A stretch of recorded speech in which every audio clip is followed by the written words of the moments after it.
Chantier. Aujourd'hui, on va voir la gestion d'un portefeuille boursier et notamment les stratégies pour maximiser tes rendements.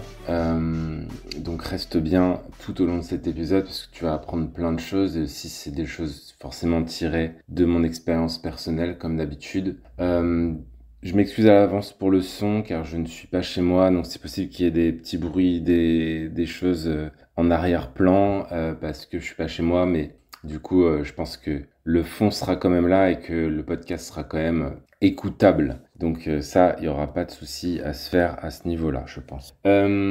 Donc aujourd'hui, on va se plonger dans un sujet fondamental, je pense, qui préoccupe aussi bien les débutants que les investisseurs confirmés. C'est comment gérer efficacement ton portefeuille boursier pour maximiser tes rendements et maîtriser les risques. Donc un gros programme aujourd'hui dans ce nouveau podcast. Avec cette première partie, donc, on va voir l'art de la gestion de portefeuille, parce que gérer un portefeuille, c'est bien plus qu'une simple collection d'actions. Tu t'es probablement déjà demandé comment savoir si mon portefeuille est bien construit, faut-il acheter plus quand le marché baisse, quand est-ce que je dois vendre? Donc si ces questions te sont familières, c'est normal, cet épisode est vraiment fait pour toi. Aujourd'hui, je vais te partager vraiment les principes fondamentaux qui m'ont permis de transformer mon portefeuille d'un ensemble chaotique d'actions achetées vraiment sur des coups de tête en une machine vraiment bien huilée qui génère des rendements presque prévisibles et constants sur le long terme. La gestion de portefeuille, c'est souvent présenté comme une science complexe, réservée aux experts, mais je vais te montrer qu'avec quelques principes clairs et une méthode structurée, tu peux obtenir des résultats qui vont être au-dessus de la masse. J'ai personnellement commis presque toutes les erreurs possibles quand j'ai commencé en 2010. Ça fait aujourd'hui 15 ans que j'ai investi en bourse. J'ai mis au point ma méthode en 2018 et je l'ai rétro-calculée sur les 25 dernières années. Mais je l'applique personnellement que depuis 2018, donc j'ai déjà mis 8 ans, tu vois, à apprendre aussi de passer de complet débutant à investisseur un peu plus aguerri. Et aujourd'hui, j'ai encore plus d'expérience forcément qu'en 2018 puisqu'on est 7 ans après. Donc voilà, la marge de progression, elle est sans fin sur la gestion de portefeuille. Et aujourd'hui, je vais te partager quand même pas mal de concepts qui sont vraiment fondamentaux et qui vont te permettre d'aller beaucoup plus loin dans la construction de ton portefeuille. Donc un des premiers piliers, c'est de définir tes objectifs d'investissement. C'est vraiment pour moi la fondation d'un portefeuille réussi. Avant même de choisir ta première action, ton premier tracker ou ETF, c'est la même chose, hein, tu dois impérativement clarifier tes objectifs personnels. C'est d'ailleurs des questions que je pose à chaque fois lors du premier rendez-vous. C'est quels sont tes objectifs à moyen long terme? Parce qu'un portefeuille performant, c'est pas simplement celui qui génère le rendement le plus élevé.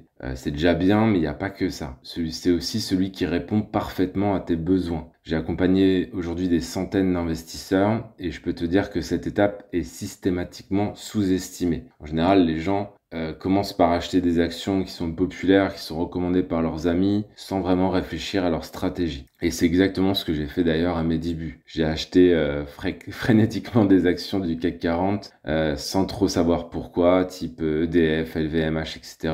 pour me retrouver finalement avec un portefeuille qui était complètement déséquilibré et qui n'a pas performé plus que ça pendant 5 ans. Et 5 ans, aujourd'hui je m'en mords un peu les doigts parce que 5 ans d'intérêt composé, c'est énorme. Il y a une différence qui est énorme entre un bon portefeuille qui fait des bonnes performances pendant 5 ans et un portefeuille qui va performer moyennement. Donc pour avancer dans cette réflexion d'objectif, ton horizon d'investissement de temps, il est crucial. Si tu investis pour ta retraite dans 20 ans, tu peux supporter beaucoup plus de volatilité qu'une personne qui aura besoin des fonds dans 3 ans, par exemple pour financer un projet immobilier. Donc c'est primordial de savoir sur combien de temps tu vas placer ton argent. Le grand minimum, même avec ma méthode RSR, ce serait 3 ans. Et idéalement, on te dit toujours 5 à 8 ans. Ce qui est vraiment le bon timing pour moi parce que ça correspond à des cycles en bourse et du coup au moins tu es sûr de parcourir un cycle. Pour toi, définir cet horizon, pose-toi ces questions essentielles.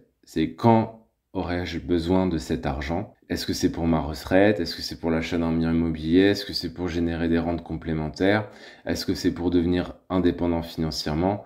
Pose-toi vraiment ces questions-là. En ce qui concerne ton objectif de rendement, il faut être aussi réaliste. Un rendement annuel de 8 à 9% sur le long terme, c'est déjà excellent quand on débute. Moi, j'ai rencontré des investisseurs, ils visaient 30%, plus de 30% de rendement annuel dès le départ.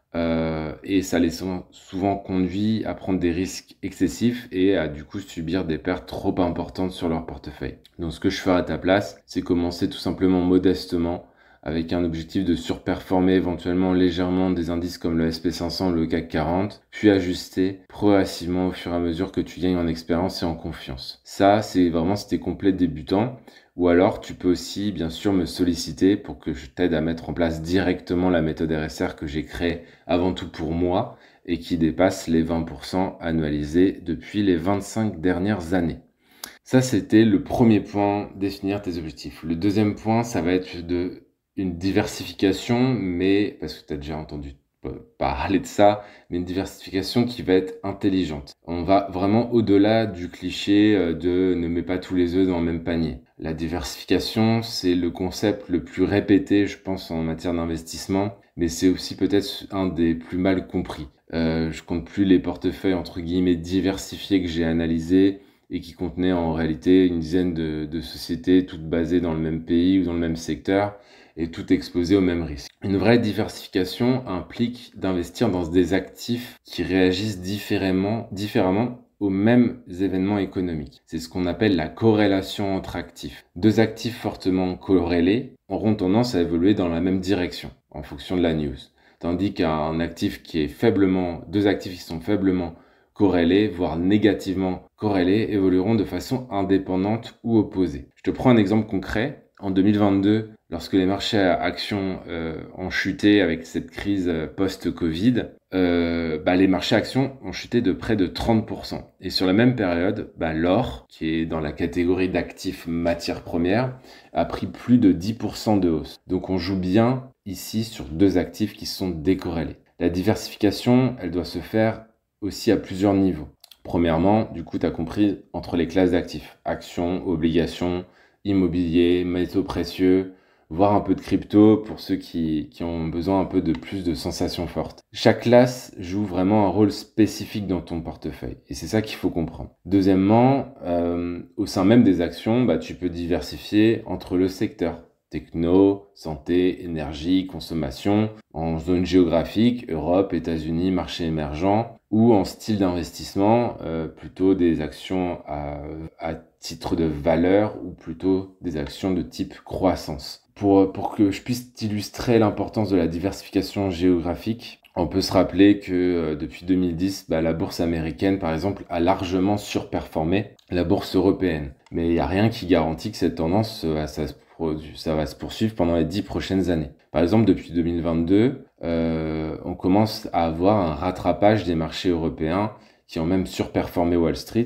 depuis le début de l'année avec, au moment où je parle, plus 8% pour le CAC 40 vs moins 6% pour le SP500. Donc les ETF, pour moi, sont vraiment d'excellents outils pour diversifier efficacement ton portefeuille à moindre coût, parce qu'un simple ETF World comme le MSCI World te donne accès directement à plus de 1600 sociétés réparties dans 23 pays développés, et le tout avec des frais qui sont vraiment minimes. Donc sur la partie action, c'est pour moi un des meilleurs moyens quand on débute pour diversifier. Ça, c'était le pilier diversification. Maintenant, on va passer au pilier rééquilibrage. C'est l'art de maintenir ton portefeuille sur les rails. Pour moi, un des secrets vraiment les mieux gardés des investisseurs performants, c'est de rééquilibrer régulièrement leur portefeuille. Cette discipline de rééquilibrage, tu n'en as peut-être jamais entendu parler, ça consiste à revenir périodiquement à ton allocation cible, en vendant ce qui a trop monté et en achetant ce qui a baissé. Par exemple, je me souviens qu'en décembre 2021, après l'envolée spectaculaire de la crypto, cette catégorie de crypto représentait 15% de mon portefeuille, alors que moi j'en voulais 10%. Donc j'ai pris une décision qui est toujours difficile, c'était de vendre une partie de ces positions qui étaient très performantes pour revenir à mon allocation initiale de 10%. Donc j'ai vendu en fait les 5% que j'avais trop et je l'ai remis dans une classe d'actifs qui avait moins bien performé en 2021. C'est ça, faire un rééquilibrage. Quelques mois plus tard, il se trouve que la crypto a commencé sa crise et allait perdre plus de 70% de sa valeur. Donc le rééquilibrage présente un autre avantage pour moi qui est souvent sous-estimé, c'est de t'obliger à vendre assez haut et d'acheter bas. Et de façon vraiment mécanique et sans émotion. C'est exactement en général l'inverse de ce que fait un investisseur débutant ou moyen qui a tendance à acheter quand tout le monde est euphorique, donc quand les prix sont élevés, et à vendre quand la panique s'installe, donc quand les prix sont bas. Concrètement, comment est-ce qu'on fait un équilibrage? Donc moi, je te recommande de faire un point complet sur ton portefeuille une fois par an. Idéalement, début janvier de l'année. Et de rééquilibrer que si l'écart avec ton allocation cible dépasse 3 ou 4%.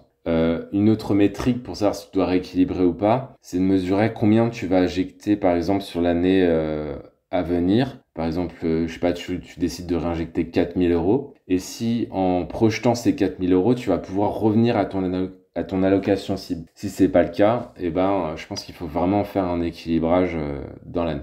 Enfin, au début de l'année. Cette approche, elle évite les transactions aussi trop fréquentes qui augmenteraient, ça sert à rien de faire un arbitrage tous les mois, ça augmenterait significativement tes frais et pour moi, ça apporte pas de bénéfice qui va être suffisamment significatif pour le faire. Un autre aspect du rééquilibrage, ça concerne l'évolution de ton allocation en fonction de ta situation personnelle. Par exemple, la règle traditionnelle suggère que le pourcentage d'obligations dans ton portefeuille devrait approximativement correspondre à ton âge. Ça veut dire que si tu as 30 ans, tu pourras avoir par exemple 30% d'obligations et 70% d'actions, puis progressivement augmenter la part des obligations au fur et à mesure que tu te rapproches de la retraite. Personnellement, ça c'est quelque chose qui vient de la littérature, mais moi je diviserais cette règle par 2 ou 3. Je suis pas très chaud sur l'aspect obligataire en ce moment. C'est-à-dire à 30 ans en avoir peut-être 15 ou carrément 10. Mais ça c'est que mon avis. Après je te laisse te renseigner sur ces parties-là.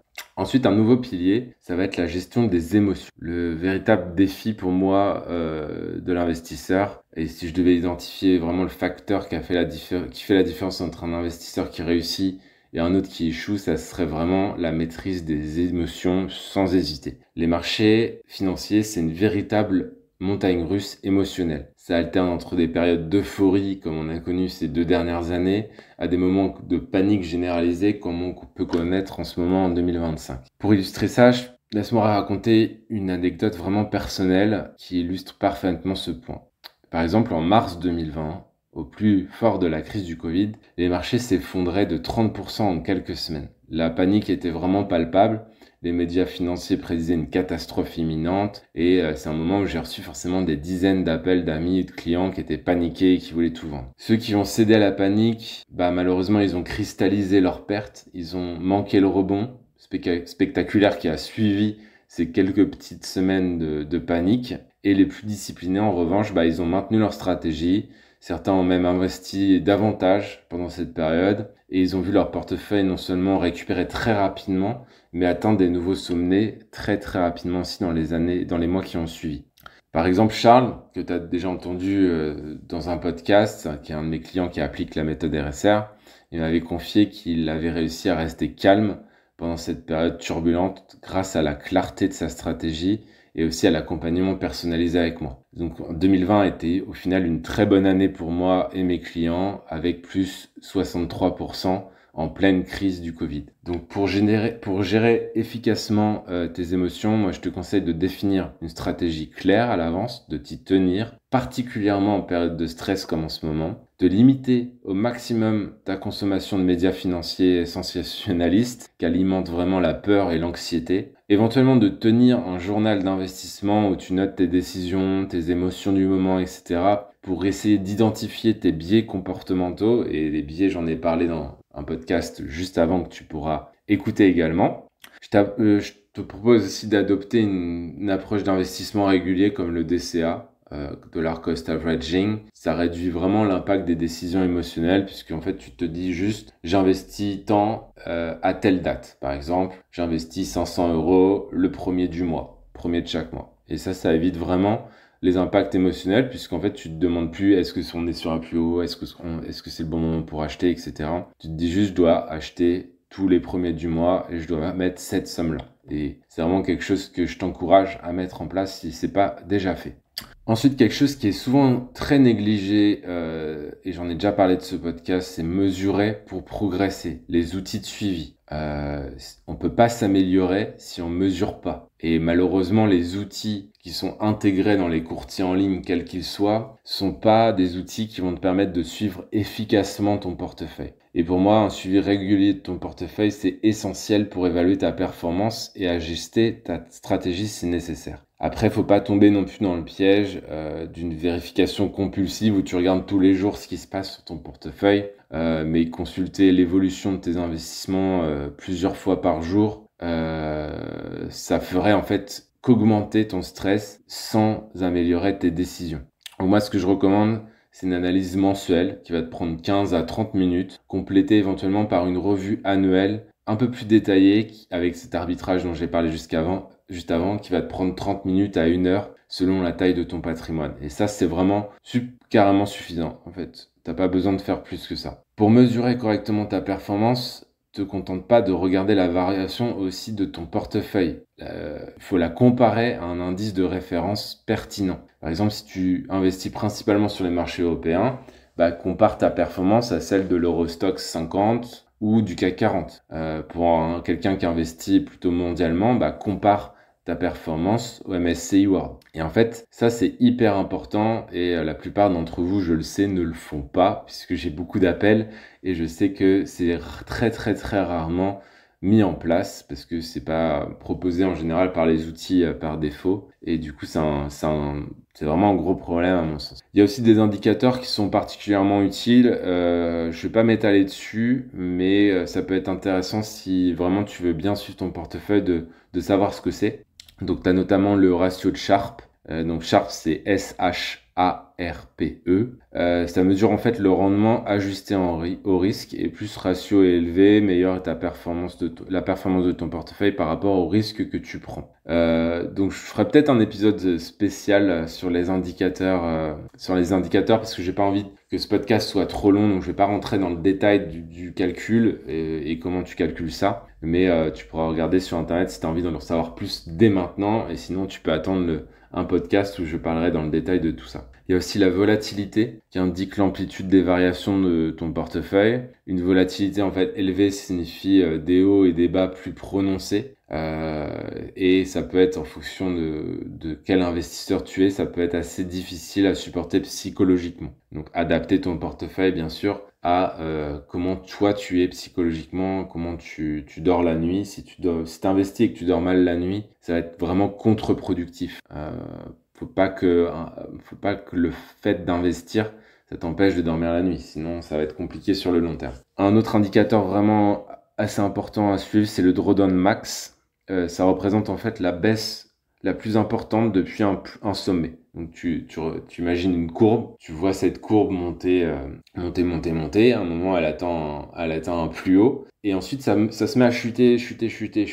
Et donc le drawdown max, c'est l'écart entre ce sommet et la chute. Cet indicateur, il est vraiment crucial pour évaluer ta capacité à te tenir psychologiquement en cas de crise et aussi pour évaluer le risque que tu prends sur ton portefeuille. Donc il y a de nombreux outils gratuits ou abordables qui permettent de suivre ces métriques sans difficulté.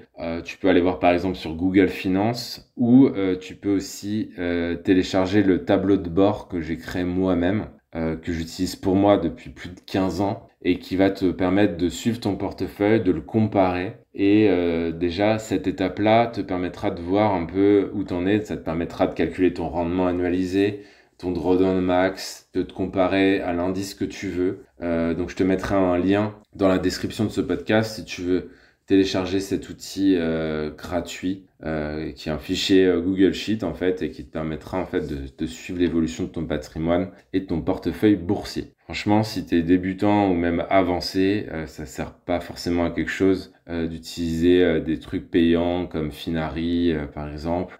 Moi, je l'utilise pas et ça marche très bien pour mon portefeuille et le coût de l'abonnement, je préfère l'investir en bourse que le payer. Mais ça reste mon avis et je critique pas la solution de Finari qui a l'air vraiment très très bonne. Même dans sa version gratuite, fait des choses assez intéressantes.